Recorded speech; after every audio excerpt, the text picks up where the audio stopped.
All right, welcome back. So let's talk blades because that's what we're into. Today I have for you guys um, a Benchmade. Now, I love Benchmade. Love them. Hate their price. Price tags on the Benchmades are not cheap, but they are very good quality knives. Um, they have the butterfly logo on their stuff, and for good reason, because their knives are just pretty. They're just butterfly pretty. Um, Back in the day when I first heard of Benchmade, I thought that they were knives for women because of the logo being a butterfly. So I thought, oh, these are knives for females. No, that's just their emblem because they're just gorgeous knives, and they really are. Um, their price tags, their price tags are not great. But you know what? This one's an exception. This is actually fairly, relatively affordable. This is the Benchmade 537 Bailout. This is probably the most recent purchase of Benchmade that I have made up to date. I have only carried this knife maybe less than a week, and I liked it so much that I had to put it away because it was almost like the paramilitary 2, where it's just perfect in its carryability and size, weight, everything. So yeah, the Benchmade Bailout. It looks small, and it is, in retrospect, a bit small. Very, very light. Deep carry pocket clip, which I absolutely adore. And this very interesting military kind of plastic. It's got a mixture, I think, of something. I can't remember if it's. I know it's not glass filled nylon. I think they mix it with some sort of G10 and plastic, makes it durable. I'm not entirely sure. I could be wrong on that. But oh, Grivery handle. I don't know what that entails, but it's supposed to be a very durable plastic. It has a tool steel of CPM 3V, and yes, it sports the ever so popular access lock, which is this interesting little mechanism right here. As you can see it moving around. This access lock is it's nice, but I've heard people say that they don't like the access lock very much because the spring on the inside, this thing this if you can see it, kind of see it right there, it hooks onto this round little pivot thing right here, and it's on both sides, and it rides kind of on a track. Well, this thing rides on a track, as you can see, and the spring kind of loops around in another fashion over here somewhere, and basically it pushes it, so it keeps it in its locking form as such. You can probably kind of see that right there. So it's almost kind of very similar to the compression lock.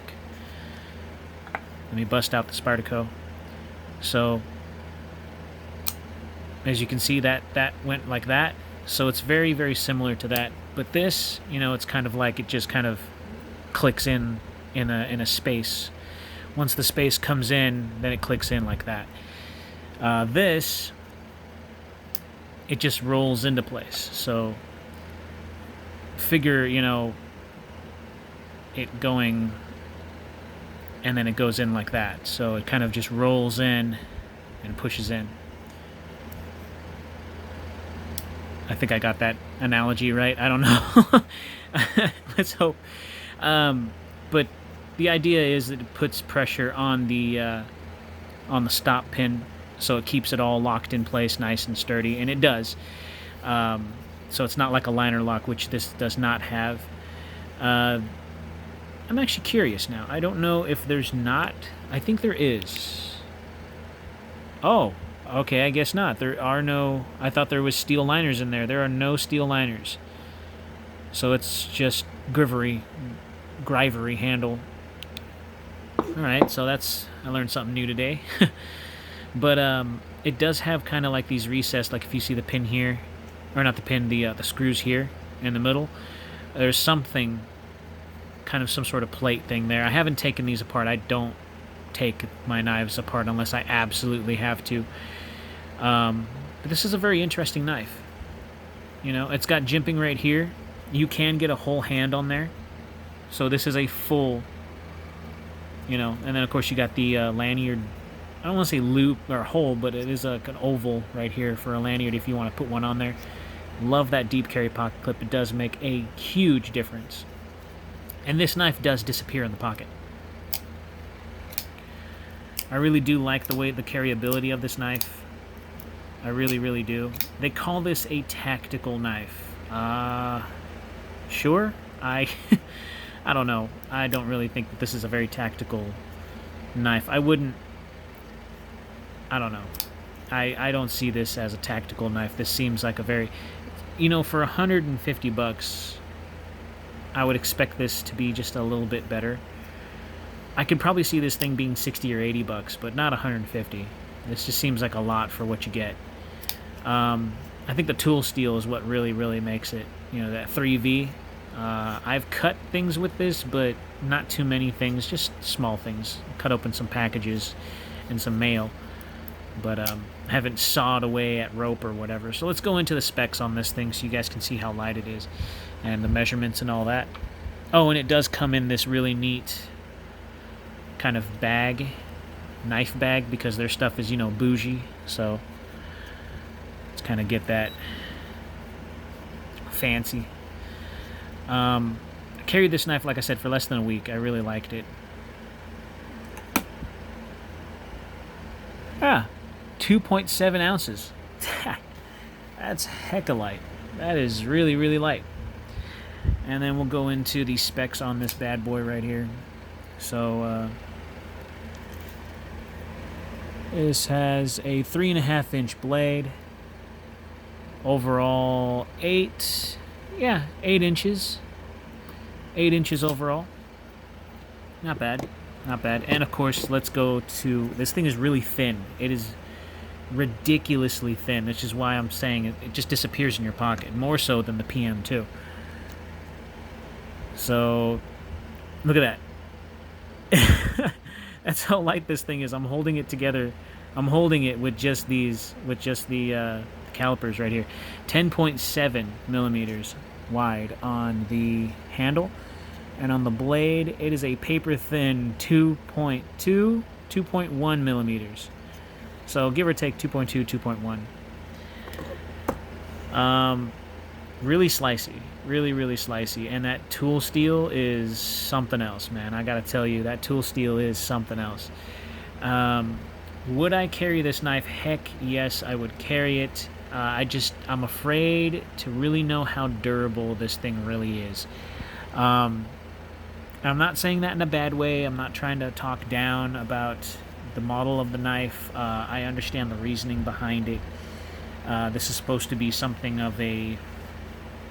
I don't know. They call it tactical, so I'm just going to assume that it's something that you can use if you really needed to as self-defense. The opening and closing of this thing is just way too fun with the access lock. It really is. And of course, let's cut something with it so you guys can see how sharp this thing is. Bam, with the paper. And cut with the... Yeah, that's really sharp. Yeah, that tool steel, and like I said, I've cut just normal stuff with this. If you take care of your knives, they will last you. So this is physical proof, you know. But then again, like I said, I carried it for less than a week, so... And I just liked it so much I had to put it away. Ridiculous, right? It's just how I am. So yeah, this... For $150, this is probably one of the cheapest Benchmades I've ever purchased, knowing that Benchmade's price tags are close to around about $200, if not a little over $200. But you do get what you pay for. Quality and craftsmanship is there. I've heard people getting Benchmade knives that are dull, or something's not right with the pivot, or it was missing a screw, or something. I don't know. Oh, before I forget, you can interchange the pocket clip from left to right hand carry, but it is, unfortunately, it is only tip up. Still not bad. But yeah, this thing is super durable, super light. So yeah, would I trust my life in this knife? I'm not really entirely sure, it being so short. If you're looking for a self-defense knife, one that's tactical, I would go for something 4 inches and up. Only because 4 inches is kind of the sweet spot where you want to stay with a self-defense knife. But I've seen self-defense knives, and I own self-defense knives that are much shorter than 4 inches. So, just what I hear. And yeah, so it's got like this interesting bead blast on this blade, but it's kind of like a very light textured paint, bead blasted paint on here. So that's, I don't know if that aids in corrosion protection. But this tool steel, this 3V tool steel is something else, man, I tell you. Would I carry this knife on a day-to-day basis? I probably would. I probably would, especially now. It's just, you know, it's convenient, I guess. But it's also quite expensive. But I guess that all really depends on you. You might want to, you might not. So, I don't know. It's a joy carrying around a Benchmade, period. I just really, really like it. So, that access lock, man, it's something. So I will see you guys in the next one. Thanks a bunch.